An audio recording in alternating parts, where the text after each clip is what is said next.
बहुत दुख होता है, बहुत अफसोस होता है कि पश्चिम की नकल करके हमने हमारे सांस्कृतिक मूल्यों को एकदम ताक पर उठाकर रख दिया है और फालतू चीजों की बहस में हम पड़ गए। इसी तरह का और मुझे एक सांस्कृतिक अधःपतन इस देश में नजर आता है, वो ये कि भारत देश में एक सूत्र वाक्य रहा है और हजारों साल इस वाक्य की भारत के लोगों ने मान्यता रखी है और अपने आचरण में उसको ढाला है। यत्र नार्यस्तु पूज्यन्ते रमन्ते तत्र देवता। जहां नारी की पूजा होती है, स्त्री की पूजा होती है, वहीं देवताओं का निवास होता है। मूल रूप से ये भावना है, माने नारियों का स्थान इस देश में हमेशा नर से ऊंचा ही रहा है। और वैसे भी नर जो है ना, नारी से भारी नहीं हो सकता। नारी में दो दो मात्राएं हैं, नर में नहीं है। तो नारी हमेशा इस देश में नर के ऊपर रही है। और इस देश में जब जब परंपरा में, हमारी मान्यता में हम बात करते हैं, संवाद करते हैं, लक्ष्मी नारायण की बात करते हैं, राधा कृष्ण की बात करते हैं, सीता राम की बात करते हैं, राम सीता की बात कम होती है, नारायण लक्ष्मी की बात कम होती है, लक्ष्मी नारायण की बात होती है, सीता राम की बात होती है, माने उमा महादेव की बात होती है। तो हमारे यहाँ तो यही है, नारी तो हमेशा ऊपर है। कारण उसका है कि भगवान ने कोई विशेष गुण दिए हैं उनको, और जीवन को चलाने में उनकी क्षमता हमेशा नर से बड़ी है। हम सामान्य रूप से अपने जीवन में देखते हैं, किसी बच्चे का पिता मर जाए लेकिन माँ जीवित हो, उसका लालन पालन बहुत आसानी से, बहुत अच्छे से हो जाता है। जिस बच्चे की माँ मर जाए, भले पिता जीवित हो, उसका लालन पालन होना बड़ा मुश्किल हो जाता है। जिसकी माँ चली गई, उस बच्चे को संस्कारों का मिलना बहुत मुश्किल हो जाता है। ये भारत में बहुत स्पष्ट दिखाई देता है। तो माँ का होना बहुत बड़ी बात है हमारे जीवन की प्रक्रिया में, इसलिए माँ का स्थान भी ऊंचा है इस देश में।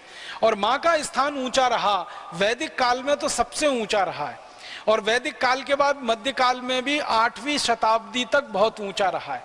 ये जब से विदेशी हमले हुए और विदेशी सभ्यता में हम थोड़े से पराधीन होते गए, विदेशी आचार विचार हमारे जीवन में आ गया, विदेशी आक्रमणकारियों के जीवन शैली से हम प्रभावित होने लगे, तब से हमारे नारियों का स्थान नीचे होना शुरू हो गया और वो गिरता चला गया।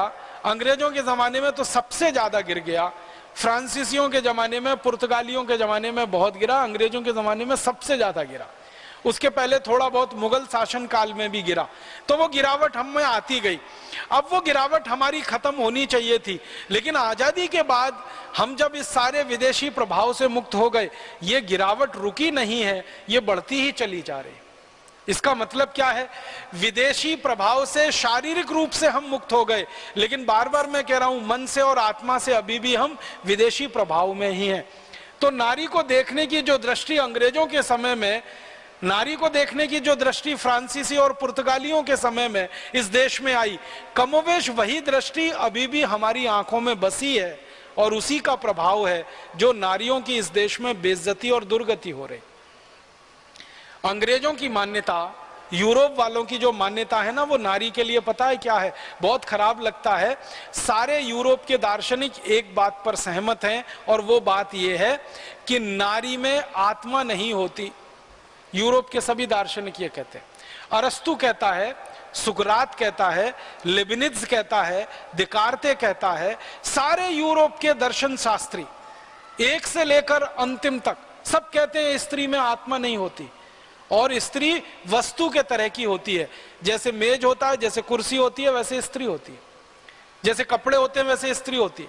मेज कुर्सी को समय आने पर फेंक दिया जाता है, वैसे स्त्री को फेंक दिया जा सकता है। समय आने पर मेज कुर्सी को बदल दिया जाता है, ऐसे स्त्री को बदल दिया जाता है।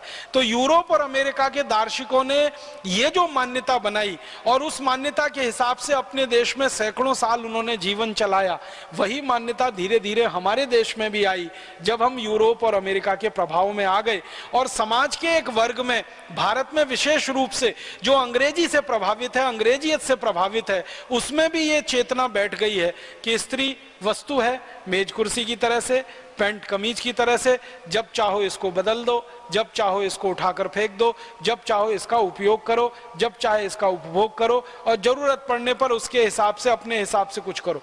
उसका ही दुष्परिणाम है कि हमने स्त्रियों की हत्या करना शुरू कर दिया।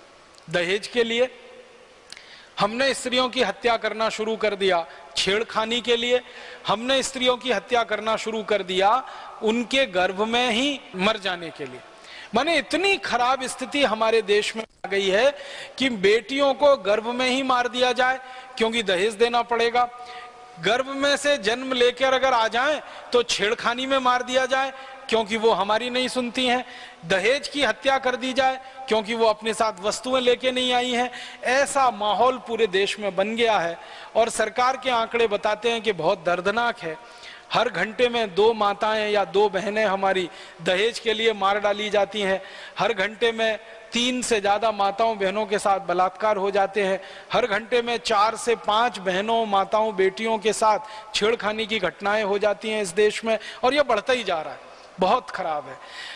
1 करोड़ से ज्यादा कन्याओं की भ्रूण हत्या कर दी जाती है इस देश में। ये सबसे ज्यादा शर्मनाक है उस देश में जहां यत्र नार्यस्तु पूज्यन्ते रमन्ते तत्र देवता वाली संस्कृति रही हो। अब वो हम इतनी नीचे, इतनी गिरावट में आ चुके हैं। तो हम इस विदेशी प्रभाव में इतने जकड़ गए हैं कि जिस विदेश में स्त्रियों की इज्जत सम्मान कभी रहा नहीं, वैसी ही बेइज्जती और असम्मान हमने अपने जीवन में करना शुरू कर दिया।